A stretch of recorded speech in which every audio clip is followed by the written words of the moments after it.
ایک قصہ آتا ہے حدیث کی کتابوں میں، جو حدیث کی تقریباً کتابوں میں ہے، صحیح بخاری میں، صحیح مسلم میں، سنن اربعہ میں، مسند احمد میں، حدیث کی اور بھی کتابوں میں، بہت ہی مشہور قصہ۔ وہ قصہ کیا ہے؟ اللہ کے رسول صلی اللہ علیہ وسلم ایک صحابہ کی ایک جماعت کو ایک جگہ پر بھیجا آپ نے۔ صحابہ کی جو جماعت تھی، اس سلسلے میں حدیث کے اگر ساری کتابوں سے اس حدیث کو اگر ہم سامنے رکھتے ہیں ایک واقعے کی شکل میں، تب جا کر کے ساری باتیں ہمارے سامنے آتی ہیں۔ ایک حدیث کی کتاب ہے مسند عبد بن حمید۔ عبد بن حمید امام بخاری رحمہ اللہ کے اقران میں سے ہیں، ان کی بھی حدیث کی کتاب ہے مسند عبد بن حمید، اس میں بھی یہ قصہ ہے، اور اس میں عدد بتائی گئی کہ 30 افراد تھے، اس میں 30 افراد کی ایک جماعت، جن کو اللہ کے رسول صلی اللہ علیہ وسلم نے ایک معرکہ کی سرکردگی کے لیے بھیجا آپ نے۔ 30 افراد تھے اس میں، اور امام دارقطنی رحمہ اللہ کے جو السنن ہے، اس میں اس بات کی بھی صراحت ہے کہ اس کے امیر قافلہ یہ خود ابو سعید الخدری تھے رضی اللہ عنہ۔ کتنی بڑی بات ہے! کم عمری میں اللہ کے رسول صلی اللہ علیہ وسلم نے ان کی صلاحیتوں، ان کے علم، ان کے فضل کی وجہ سے ان کو پورے قافلے کا امیر بنایا اللہ کے رسول نے۔ یہی امیر تھے اس قافلے کی، سنن دارقطنی کی روایت کے مطابق۔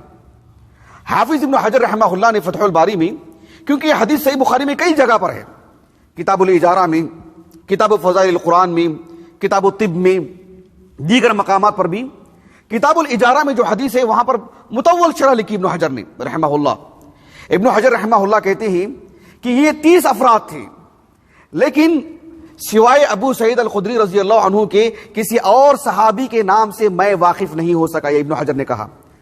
20 پر 9 لوگ، 29 لوگ، ان کے نام سے میں واقف نہیں ہو سکا سوائے ابو سعید الخدری کی۔ یہ چھوٹی موٹی بات نہیں ہے، ہم تصور نہیں کر سکتے ابن حجر کون ہے آج کے اس دور کے علماء کا اگر ہم لحاظ کرتے ہیں۔ اتنا وسیع علم رکھنے والے، دواوین السنہ پر اتنی گہری نظر رکھنے والے، آپ کہتے ہیں کہ جو ہے مطلب مجھے سوائے ابو سعید الخدری کے کسی اور کا نام مجھے نہیں مل سکا 30 افراد میں سے۔ ابن حجر رحمہ اللہ کہتے ہیں کہ آپ علیہ السلام نے کس علاقے کی طرف اس قافلے کو بھیجا تھا، تلاش بسیار کے بعد مجھے وہ جگہ بھی نہیں معلوم ہو سکی، یہ کس جگہ پر بھیجا تھا اللہ کے رسول نے۔ یہ جو افراد تھے 30 افراد، یہ گئے ایک گاؤں میں گئے، رات کا وقت تھا، وہاں پر پڑاؤ ڈالے ہی، اور وہ کون سا قبیلہ تھا جہاں پر انہوں نے رات میں جو ہے رات بسر کی انہوں نے، ابن حجر رحمہ اللہ کہتے ہیں کہ وہ علاقہ بھی مجھے نہیں معلوم ہو سکا۔ بہرحال ہمارے قصے سے جو مطلوب ہے وہ میں آپ کو سناتا ہوں۔ ابو سعید الخدری رضی اللہ عنہ کے ساتھ 30 افراد تھے، وہ جس جگہ پر اللہ کے رسول نے ان کے لیے بھیجا صلی اللہ علیہ وسلم، اس سے قبل ایک گاؤں میں وہ گئے رات گزاری کے لیے، وہاں پر انہوں نے رات گزاری، اور کھانے پینے کے لیے ان کے پاس کوئی چیز نہیں تھی۔ انہوں نے اس علاقے کے لوگوں سے طلب کیا کہ فسألناہم القرا فلم یقرونا، ہم نے ان سے مہمان نوازی طلب کی کہ ہمارے لیے کچھ کھانے پینے کی چیزیں فراہم کر دی جائیں، اور ان لوگوں نے ان کے لیے کوئی چیز فراہم نہیں کی، بخل سے کام لیا انہوں نے۔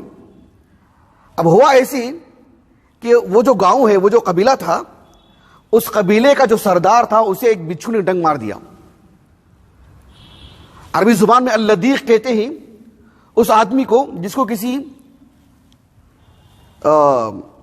ایک جو موذی جو کیڑے ہوتے ہیں، سانپ اور اس قبیل کی جو چیزیں، بچھو وغیرہ، خصوصاً بچھو کی لفظ استعمال ہوتا ہے، بلکہ العقرب کا لفظ جو ہے حدیث میں موجود ہے۔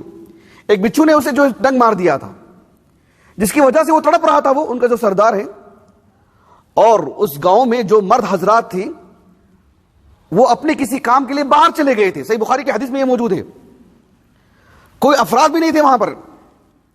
ایسے میں ان لوگوں نے بہت کچھ علاج کیا، فسعوا له بكل شيء لا ينفع شيء، جتنا علاج کرنا تھا، جو کچھ کرنا تھا سب کیا انہوں نے، اور وہ بہرحال اس کی صحت بحال نہیں ہو سکی۔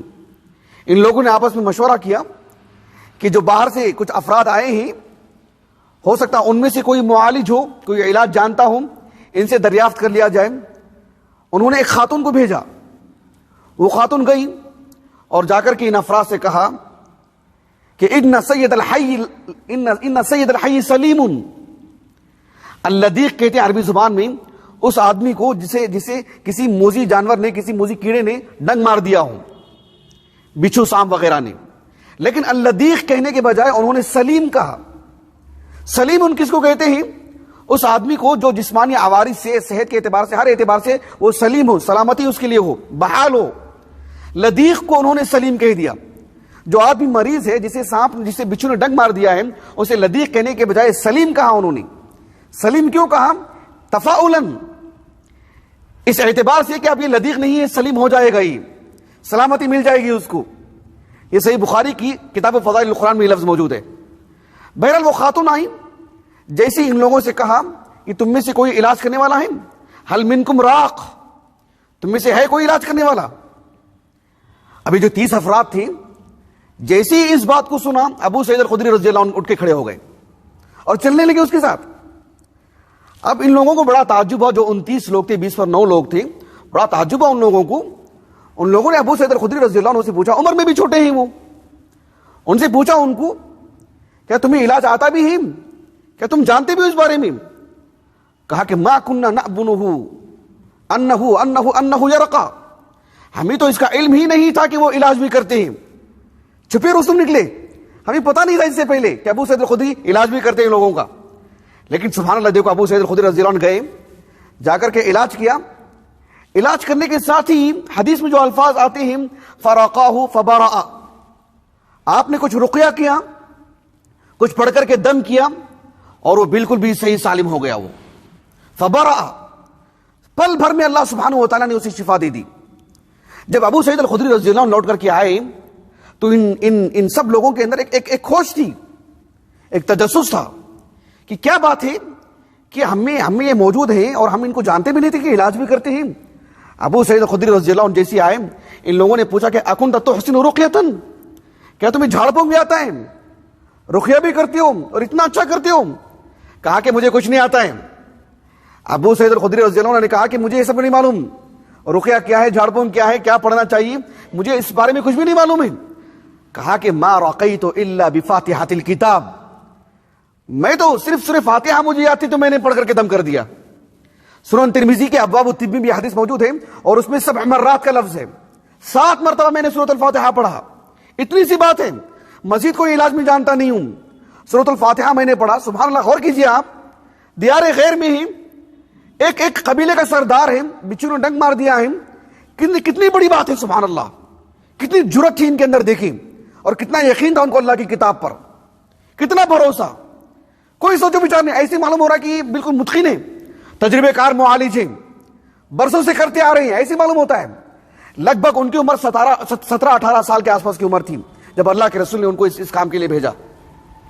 ابو سعید الخدری رضی اللہ عنہ کہتے ہیں کہ سوائے سورۃ فاتحہ کے مجھے کسی چیز کا علم نہیں تھا مجھے، اور میں نے اسے 7 مرتبہ پڑھ کر کے دم کیا. میں نے فقرأت علیہ الحمدللہ رب العالمین 7 مرات، سنن ترمذی کے الفاظ ہیں. 7 مرتبہ میں نے سورۃ الفاتحہ پڑھا اور اللہ تعالیٰ نے اس کو شفا دے دی.